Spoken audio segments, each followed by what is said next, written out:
6 Minute English from bbclearningenglish.com. Hello, this is 6 Minute English from BBC Learning English. I'm Beth. And I'm Neil. Nowadays, we are so used to getting food whenever we want that we've almost forgotten how we managed in the past.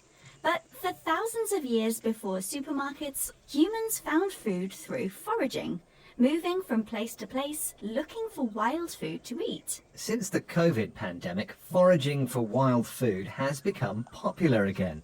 Why go to the shops when you can walk into nearby countryside and parks to collect edible plants, mushrooms, and fruit for free? Of course, you can't eat everything you find growing outside. Some poisonous plants can make you very ill. But there's something exciting about setting off on a culinary treasure hunt to find new edible plants for dinner. In this programme, we'll be hearing about a new foraging project taking place across the UK. And, as usual, we'll be learning some useful new vocabulary as well. But first, I have a question for you, Neil. 2019 was a good year for the group Wild Food UK, with the launch of their Foraging Pocket Guide, a handbook aimed at helping foragers find and identify safe wild food to eat. So, according to the group's website, what is the most popular food foraged in the UK? Is it A, seaweed, B, berries, or C, mushrooms? There's so much coastline in Britain, I reckon it must be A, seaweed. Okay, I will reveal the answer later in the programme. Monica Wilde, known as Mo, is the author of The Wilderness Cure, a book charting her year of eating only wild food.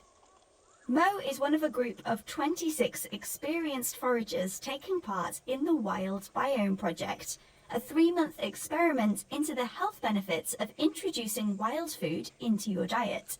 Microbiome are tiny organisms, including bacteria and fungi, which live in the human digestive system, help break down food and strengthen immune defense. The idea is that natural, unprocessed foods found in the wild support our microbiome, leading to a range of health benefits from weight loss to increased energy levels.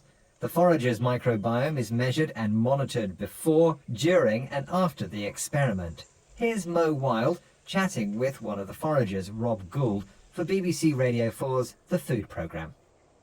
Even if you don't buy into the whole idea of fully encompassing a wild diet, because for most people it's fairly much unattainable, but for people just incorporating a small amount of wild food into their diet, you're increasing massively the amount of nutrients, the micronutrients and the vitamins that you're getting, a lot of which aren't even available regularly in your commonly bought foods. Sometimes people say, oh, well, if everybody foraged, there wouldn't be enough. But I've never noticed a shortage of nettles. And if nettles didn't grow in this country, we'd probably be flying them in as a superfood because they're so nutritious. And above all, they're free. With the high levels of nutrients and vitamins found in wild plants like nettles, Rob has bought into the idea of foraging. If you buy into an idea, you completely believe in it. Did you say stinging nettles, the wild plants growing everywhere, which have leaves covered in hairs that sting when you touch them? Yes. It turns out that nettles are packed full of nutrients and vitamins, which are great for human health. In fact, they're even considered a superfood, food that contains many vitamins and other nutrients known to be very good for human health. The Wild Biome Project hasn't finished yet, but it already seems that the foragers are feeling happier as well as healthier. They all report greater appreciation for the smell and taste of their food, and say foraging has given them increased self-worth, a natural treatment for depression and anxiety. Here's one forager describing her feelings to BBC Radio 4's The Food Programme. Found the first week I felt really quite flat, quite limited carbs coming in from chestnut flour primarily. Feeling loads better now, feeling loads better in the last few days, and I'm really enjoying the project, having a great time. In fact, I don't really want it to stop. At the start of the experiment, this forager felt flat, low in energy, emotion or excitement. But after some weeks of wild food, fresh air and appreciation of nature, she doesn't want the project to stop. Well, I'm convinced. So, what's first on my wild food shopping list? I think it's time you revealed the answer to your question, Beth. Right, I asked what was the most popular foraged food in the UK, and you guessed it was seaweed, which was the wrong answer. Mushrooms are the most popular foraged food.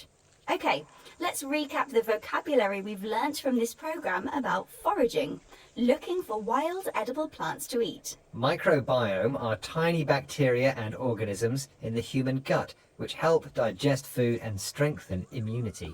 If you buy into an idea, you completely believe in it. Nettles are common nutritious edible plants with leaves covered in hairs that sting when touched. A superfood describes a food containing many vitamins and other healthy nutrients. And finally, the adjective flat means lacking energy, emotion or excitement, and probably means you should go outside and get foraging. Once again, our 6 minutes are up. Goodbye for now. Bye!